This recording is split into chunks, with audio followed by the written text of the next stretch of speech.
नहीं चलेगी। सोबीर सिंह चंचू हाय हाय सोबीर सिंह चंचू हाय हाय किसान नेता स्वराज सिंह।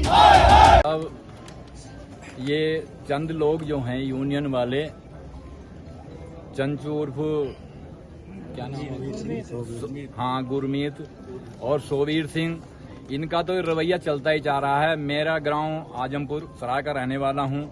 इन्होंने जो जमीन वो थी मतलब ग्राम समाज की, पहले वो श्रेणी 3 में कराई, 3 में कराने के बाद में इन्होंने 1 में कराई और एक का करा के इन्होंने जो है फर्जी, जो गरीब लोग थे हमारे मायूस थे, जिन्हें खाने नहाने का कुछ नहीं था, 1-2 बीघे जमीन थी, वो इन्होंने जो है अपनी नाम और अपने रिश्तेदारों के नाम करा ली हैं। और हर जगह इनका यही फंडा है। पहले मेरी ग्राम पंचायत की वो थी, वहां भी जाकर ही अड़ गए। भाई एक बात मैं इनसे पूछना चाहता हूं कि राजनीतिक के बतावे इसे, और ये करते हैं राजनीति। ये हर जगह जाते हैं, कोई भी मैटर हो तो ये पार्टी के खिलाफ खड़े होते हैं, सड़क पर बैठ जाते हैं और सड़क वालों को परेशान करते हैं। शासन प्रशासन परेशान है। मैं प्रशासन से ये कहना चाहता हूं कि इनकी गुंडागर्दी ऐसी ही चलती रहेगी। अन्य लोग जो सामाजिक लोग हैं वो कहां चले जाएं? जब आप इनके दबाव में, तो आप प्रशासन शासन से कह रहे हो आप चूड़ी पहनने में क्यों जनता को परेशान कर रहे हैं? जनता आपके साथ है, हर दुख सुख में जो है आपके साथ रहती है। क्या चंद ये 2 ही लोग रहेंगे? यूनियन तो और भी बहुत है, कोई आदमी ऐसे आड़ा नहीं आता। और ये हर जगह इनके फंडेबाजी है। ये धोखेधड़ी से करके बगैर नाम की जमीन पर कब्जा करते हैं, किसी की चक्रोड़ रुकवाते हैं, किसी का कुछ करवाते हैं। कि साहब मेरा तो शासन प्रशासन से ये अनुरोध है कि इन पर लगाम है, कैडी करके लगाम है। अगर ये भी धरना प्रदर्शन करते तो हमारे भी जितने, या तो हम आज पूरी पार्टी इससे बीजेपी पार्टी इस्तीफा दे देंगे, यानी हमारी जन सुनवाई जरूर होनी चाहिए। कैडी से कैडी इन्हें सजा मिलनी चाहिए, इनके ऊपर कठोर से कठोर कार्रवाई होनी चाहिए। 20 सितंबर 2025 को रात में मेरे पिताजी को किसी धारदार हथियार से जान से मारने की स्थिति में अज्ञात लोग मार के चले गए थे, और जिसके पक्ष में हमने अज्ञात लोगों के खिलाफ विरुद्ध एप्लीकेशन दी थी। और एप्लीकेशन के बाद पुलिस की लंबी कार्रवाई के बाद पुलिस ने परसों गांव के 2 व्यक्ति को उठाया था, और जिसके पक्ष में एक किसान नेता हैं गुरमीत उर्फ चंचू और दूसरे हैं सोबीर सिंह।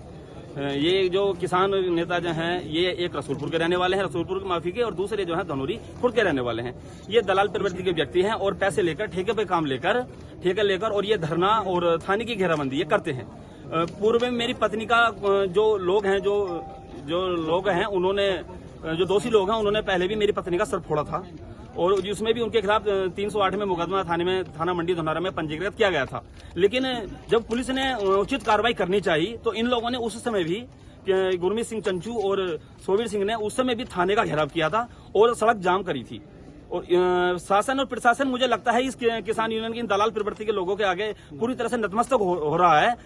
मैं ये नहीं समझ पा रहा हूं कि हम भी भारतीय जनता पार्टी के कार्यकर्ता हैं, बहुत लंबे समय से हमारे पिताजी बूथ अध्यक्ष हैं, वो काम करते आ रहे हैं, लेकिन ये शासन प्रशासन क्यों इन किसान यूनियन के चंद जो दलाल प्रवृत्ति के नेता हैं इनके खिलाफ कार्रवाई क्यों नहीं कर पा रहा? शेरपुर मंडल का मंडल अध्यक्ष नैन सिंह जी मेरे बूथ संख्या 6 के बूथ अध्यक्ष हैं।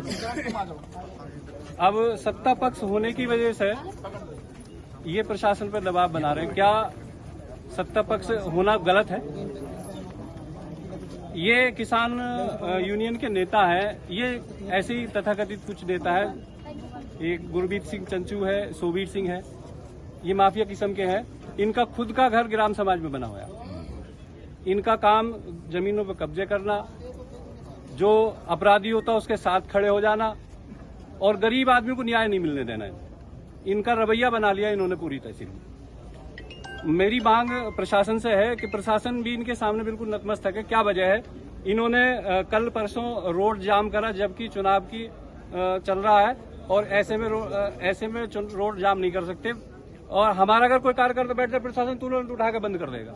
इन पर कोई कार्रवाई नहीं है। हमारी मांग ये है कि जब ये रोड भी जाम कर रहे हैं और विरोधियों को बचा रहे हैं, पुलिस प्रशासन क्यों नतमस्तक है इनके सामने? क्या मजबूरी है प्रशासन की? मैं चाहता हूं, मैं ग्राम रसूलपुर माफी का रहने वाला हूं, और मेरे ही गांव का चंचू उर्फ गुरमीत उर्फ चंचू ये दबंगई किस्म का आदमी है और अपनी दबंगई दिखाता है। मेरे मकान, मैंने अपना गेट थोड़ा पीछे बनाया था, तो मेरे मकान के आगे जो जगह खाली पड़ी थी उसमें नाली पीछे बनवा दी इसने। बहुत कोशिश करी, प्रशासन से भी कही हमने, मगर नाली वहीं पे बनी। और इसने ग्राम देराचक में गाटा संख्या 30 में जो सरकारी ट्यूबवेल की जमीन है उसमें कब्जा कर रखा है, वो सारी जोत रखी है। और एक चकरोड़ है रसूलपुर चक्की जिसका गाटा संख्या 11 है, वो जोत रखी है सारी। और कई जगह इसने एक देरा चक्को रास्ता गया है, वो भी जोत रखा है। और अपनी हर जगह दबंगे दिखाता है और धमकी देता है कि मैं तुझे जान से मार दूंगा तैने आगे को कार्रवाई करी तो। और मैंने तहसील दिवस में भी कई बार प्रार्थना पत्र दिया, उस पर कोई कार्रवाई नहीं हो रही इसके खिलाफ। और शासन उसे प्रशासन को भी ये कहता है कि मेरी इसमें दबंगी चल रही है, जैसे मैं चाहूंगा थाने में तहसील में वैसा होगा। और मेरा यही कहना है इसके साथ भी कठोर से कठोर कार्रवाई की जाए। ये दबंगी किस्म का आदमी है, अपनी हैकड़ी में लेना चाहता है। पूरे गांव में इसके खिलाफ कोई बोलने को तैयार नहीं, अपनी हर जगह दबंगी दिखा रहा है।